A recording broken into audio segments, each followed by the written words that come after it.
최근 학생 지도에 어려움을 토로하며 명예퇴직을 신청하는 교사가 급증하고 있습니다. 그 원인과 대책을 짚어봅니다. 사단법인 기독교 세진회가 교정선교센터를 개원했습니다. 개원 감사예배 현장에 다녀왔습니다.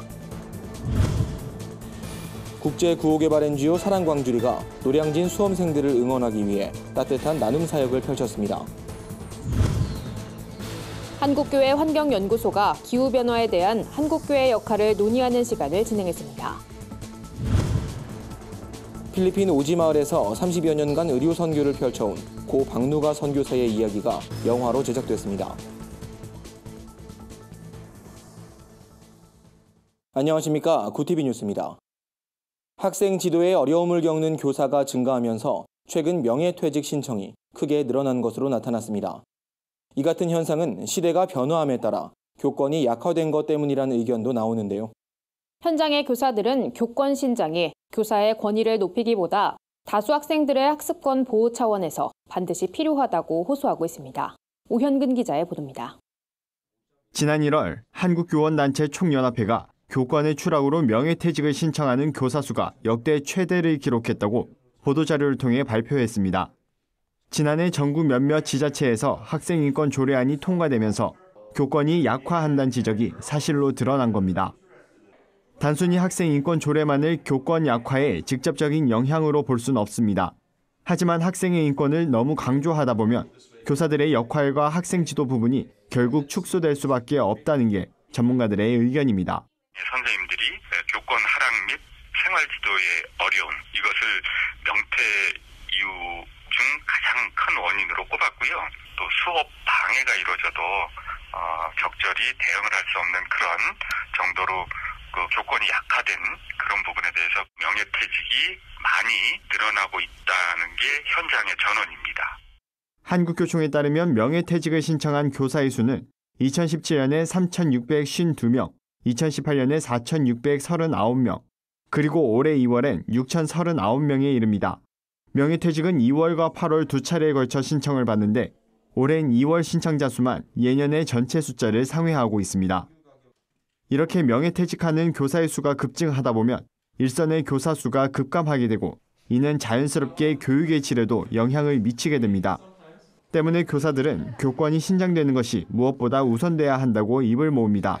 이는 단순히 교사의 지위를 높이는 것이 아니라 궁극적으로 다수 학생들의 학습권을 보호한다는 차원에서 근본적인 인식 전환이 이루어져야 한다고 보고 있습니다. 과거와는 굉장히 좀 달라졌기 때문에 좀 달라진 사회 속에서 교사와 학생의 관계, 또 교사와 학부모의 관계가 좀 어떻게 설정되어야 되는지 사회적인 논의가 좀 시작됐으면 좋겠고요. 또 교사들의 어떤 그 권한에 대해서 관련법이 좀 통과가 되긴 했는데 또 법적인 검토들도 좀 필요할 것 같아요. 최근 교육청은 성희롱이나 사생활 침해 등 교육활동 침해 행위를 명시한 교원 보호 지침을 전국 학교에 배포하고 교육권 보호센터 개설도 추진하고 있습니다. 그럼에도 교사들은 더 적극적인 대책 마련을 촉구하고 있습니다. 그나마 아동복지법과 교원지휘법이 국회 본회의를 통과해 개정되면서 교권 침해를 예방하는 법적인 토대가 마련돼 있습니다. 현재 학교폭력 예방법만이 법사위와 본회의 통과를 남겨둔 상태입니다. 구티비 뉴스 오현근입니다. 교정시설 수용자들과 가족을 섬기며 선교사역에 앞장서는 기독교 세진회가 교정선교센터를 개원했습니다. 선교센터는 위기 청소년 그룹홈 사역과 함께 다양한 교정사역을 전개하는 거점으로 활용될 예정입니다. 개원 예배 설교를 전한 노량진교회 강신원 원로 목사는 성경 속엔 모세와 요셉처럼 위기 청소년과 같은 아픔을 가지고도 위대한 인생을 살았던 많은 인물이 나온다며 기독교 세진회의 교정선교센터가 제2의 모세와 요셉을 길러내는 귀한 사역을 감당하길 바란다고 권면했습니다. 이날 개원 예배엔 세진회의 도움을 받고 있는 청소년들도 참석했습니다. 한 학생은 부모님이 모두 교도소에 들어가시면서 힘든 삶을 살았고 아버지가 출소하신 뒤에도 온전한 가족을 이루기가 쉽지 않았다며 하지만 세진회를 만나면서 희망을 얻었고 이제는 꿈을 위해 노력하고 있다고 감사 인사를 전했습니다. 기독교 세진회 정직원 이사장은 지금까지 함께 사역해준 한국교회 목회자와 성도들에게 감사하다며 앞으로도 더 활발한 교정선교 사역을 감당하는 세진회가 되겠다고 말했습니다. 국제구호개발 NGO 사랑광주리가 노량진 수험생들에게 간식을 나누며 아낌없는 응원과 격려의 메시지를 전했습니다. 사랑광주리는 이번 나눔을 시작으로 계속해서 청년들을 만날 계획이라고 하는데요. 따뜻한 나눔의 현장에 한혜인 기자가 다녀왔습니다. 청년들이 과일이 담긴 컵을 들고 부지런히 발길을 옮기는 이곳은 청년들의 희망과 열정이 가득한 서울 노량진입니다. 국제구호개발 NGO 사랑광주리가 청년들의 도전을 응원하기 위해 컵과일 나눔을 기획했습니다. 공무원 시험이나 각종 고시를 준비하는 수험생들이 과일을 먹을 여유가 없다는 이야기를 듣고 직접 먹거리를 준비한 겁니다. 사랑광주리 청년 멘토리팀과 사랑의 교회 이웃사랑 선교부 봉사자들은 새벽부터 시장에서 장을 보고 정성껏 과일을 썰어 담아 모두 1000개의 과일컵을 준비했습니다. 오늘 이렇게 나와서 실제적으로 컵 과일 이렇게 행사를 하다 보니까 이 청년들을 우리가 평상시에 보던 것보다는 훨씬 더 생각을 하게 됐고 이들의 필요를 위해서 더 해야 되겠다 하는 그런 생각을 많이 가지게 됐습니다. 예상보다 빨리 정말 많은 분들이 친구까지 이렇게 데려오셔가지고 가져가 주셔서 진짜 감사하고 또 이렇게 청년들과 함께 응원하는 마음을 전달해 드리고 또 소통할 수 있는 시간을 갖게 돼서 정말 감사한 시간이었던 것 같습니다. 2시간가량 진행될 예정이었던 이번 나눔은 청년들의 발길이 이어지면서 15분 만에 모든 컵이 소진돼 일찍 나눔을 마쳤습니다. 청년들은 밝은 얼굴로 감사 인사를 전했습니다. 열심히 하라는 뜻에서 전해주신 것 같은데 이렇게 과일 챙겨주셔서 감사합니다. 사랑광주리는 청년들을 응원하고 함께 소통하기 위해 앞으로 매월 1, 2회 정기적으로 컵과일 나눔을 진행할 계획입니다. 구TV 뉴스 한혜인입니다. 최근 전 세계적인 관심을 끌고 있는 환경 문제에 대해 종교계의 역할을 고민하는 자리가 마련됐습니다. 이번 세미나에선 정부 간 협의체가 발표한 1.5도 특별 보고서에 대한 의미와 신앙적 응답이 논의됐습니다. 197개국 대표들이 합의해 발표한 1.5도 특별 보고서는 산업화 이후 지구의 평균 온도가 약 1도 상승했는데 앞으로 0.5도 추가 상승을 막지 못하면 전무후무한 기후재앙을 겪게 될 것이란 경고가 담겼습니다. 서울대 허창희 교수는 이번 보고서와 관련해 앞으로 한반도에선 상륙 태풍이 증가하고 폭염이 극심해지며 북극 해빙 감소에 따른 황사도 증가할 것이라며 이런 기후변화는 결국 식량의 문제로 연결될 것이라고 설명했습니다. 이에 대해 이화여대 송진순 박사는 그리스도인으로서 자연 만물의 고통 속에 동참하시는 하나님의 섭리와 탄식을 이해해야 한다며 교회와 환경단체들이 실천과 책임, 연대를 통해 협력체계를 구축해야 한다고 조언했습니다. 시안부 선고에도 다른 사람의 아픔을 돌봤던 고 박누가 선교사의 이야기가 영화로 제작됐습니다. 영화는 박 선교사의 숭고한 흔적과 발자취를 감동적으로 그려냈습니다. 고 박누가 선교사는 우연한 기회에 참여한 의료봉사를 계기로 평생을 의료봉사에 헌신한 인물입니다. 박 선교사는 필리핀 오지의 의료 사각지대에 놓인 사람들을 돕기 위해 버스 한 대를 마련해 50여 개의 마을로 의료봉사를 다녔습니다. 1992년 췌장암 수술 이후 위암 말기, 간경화, 당뇨 판정까지 뒤따르며 박 선교사는 천청병력과 같은 시한부 인생을 선고받습니다. 가족들의 반대에도 필리핀으로 돌아간 그는 의료 지원뿐 아니라 빵과 비타민, 학비까지 지원하며 진정한 사랑이 무엇인지 삶으로 증명했습니다. 온몸을 뒤덮는 고통 가운데서도 마지막까지 헌신적인 모습을 보여준 고 박누가 선교사. 의술이란 달란트로 미랄의 기적을 몸소 실천한 박 선교사의 감동 스토리, 영화 아픈 만큼 사랑한다는 4월 3일 개봉합니다.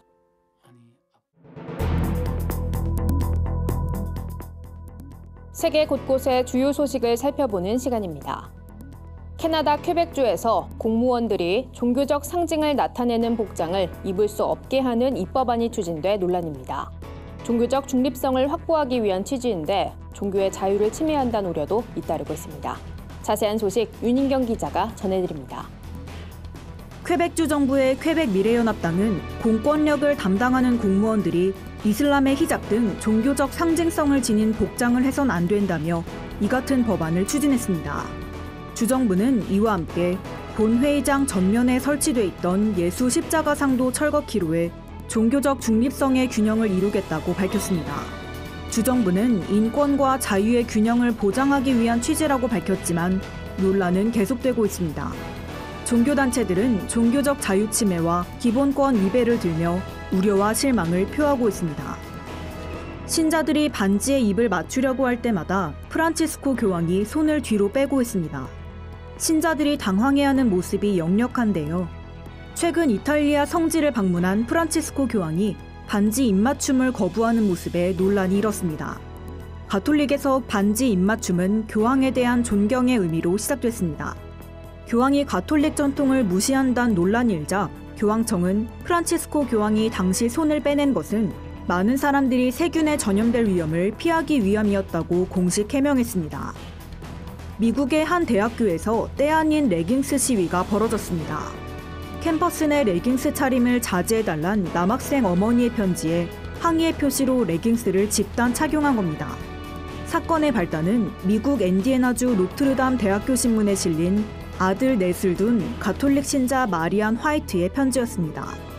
화이트는 지난해 학교를 방문했을 때 짧은 상의에 몸매가 훤히 드러나는 레깅스 차림의 여학생이 많아 충격을 받았다며 여학생들은 타인의 시선도 존중해야 한다고 적었습니다.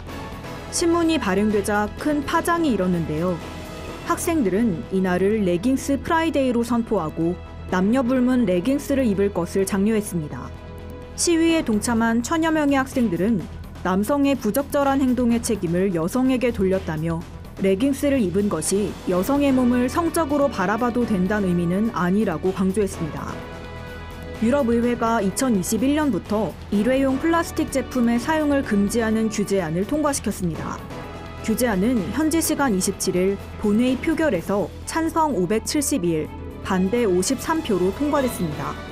이에 따라 2021년부턴 유럽에서 일회용 포크와 나이프, 숟가락, 젓가락은 물론 면봉 막대와 풍선 막대 등의 사용이 금지됩니다. 유럽의회는 이번 법안이 발효되면 플라스틱 공해로 인한 환경 피해를 220억 유로, 우리 돈 약 28조 원만큼 줄일 수 있을 것으로 내다보고 있습니다. 중국 청소년들이 동영상 공유 앱을 사용하는 것에 당국이 규제에 나섰습니다. 중국 국가인터넷 정보판공실은 최근 틱톡 등 동영상 공유 앱에 중독을 막기 위한 청소년 모드를 적용하기로 했다고 밝혔습니다. 앱 관계자는 16세 이하 청소년들이 하루에 40분간 사용하면 오프라인으로 전환된다며 보호자가 비밀번호를 입력해야 다시 접속할 수 있다고 설명했습니다. 이번 조치는 중국 교육부가 청소년들의 인터넷 중독을 막기 위해 내놓은 첫 조치입니다. 구티비 뉴스 윤인경입니다. 오늘의 이슈 포커스입니다. 4월의 첫날 전국 대형마트와 매장 크기 165제곱미터 이상의 슈퍼마켓에서 일회용 비닐봉투 사용이 전면 금지됐습니다. 이들 매장에선 재사용 종량제 봉투와 장바구니, 종이봉투 등을 사용해야 합니다. 다만 생선이나 고기, 두부처럼 액체가 셀 수 있는 제품에 한해서는 비닐봉투 사용이 허가됩니다. 환경부는 이번 조치로 연간 22억 2천여 장의 비닐봉투 사용이 줄어들 것으로 예상하고 있습니다. 우리나라의 동성애 수용도가 선진국보다 낮다는 통계 자료가 나왔습니다. OECD에 따르면 2001년부터 2014년까지 한국의 동성애 수용도는 10점 만점에 2.8점으로 OECD 회원국 가운데 네 번째로 낮은 수치를 보였습니다. OECD 평균 수치는 5.1점으로 나타났습니다. 일본은 4.8점을 보였고 미국과 캐나다는 각각 5점과 5.7점을 기록했습니다. 동성애 수용도가 가장 높은 국가로는 8.3점을 기록한 아이슬란드가 꼽혔습니다. 저출산 문제가 지속되면서 산후조리원의 수도 감소한 것으로 나타났습니다. 육아정책연구소에 따르면 전국 산후조리원의 수는 2009년 418곳에서 2015년 610곳까지 증가했다가 지난해엔 다시 584곳으로 축소됐습니다. 이에 따라 산후조리원 이용 인구도 2015년엔 19만 명으로 정점을 찍었다가 2017년엔 다시 18만 명으로 줄었습니다. 한편 산후조리원 전국 평균 이용요금은 2013년 203만 원에서 계속 증가해왔으며 지난해엔 247만 원으로 집계됐습니다. 주요 단신입니다. 법원 판결로 사랑의 교회 담임 목사 자리에서 내려왔던 오정현 목사가 3개월 만에 복귀했습니다.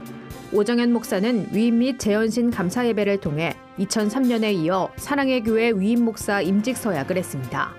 오 목사는 겸손과 눈물로 교인들이 예수의 온전한 제자가 되도록 섬기겠다고 전했습니다. 한국기독교교회협의회가 3월에 주목하는 시선으로 반민특위 폄훼 발언과 친일파 미청산 문제를 선정했습니다. 교회협은 나경원 의원이 반민특위 활동을 국민 분열이라고 언급한 것은 심대한 역사 왜곡이라며 못다한 반민특위가 역사의 법정에서 계속 진행돼야 한다고 선정 이유를 밝혔습니다. 지구촌교회 청빙위원회가 제3대 담임목사 청빙 대상자로 타코마 제1침례교회 최성은 목사를 최종 결정했습니다. 교회 측은 4월 7일 임시재직회와 임시사무총회를 열고 최 목사에 대한 청빙권을 다룰 예정입니다. 제16회 서울국제사랑영화제가 5월 7일부터 필름포럼에서 6일간 개최됩니다. 올해 주제는 미션으로 미션과 관련된 국내외 영화가 소개될 예정입니다. 한편 서울국제사랑영화제는 지난 2003년부터 사랑의 가치를 영화로 승화시킨 작품을 선별해 소개하고 있습니다. 이상으로 뉴스를 마칩니다. 구티비 뉴스는 인터넷 신문 데일리 굿뉴스를 통해서도 보실 수 있습니다. 시청해주신 여러분 고맙습니다.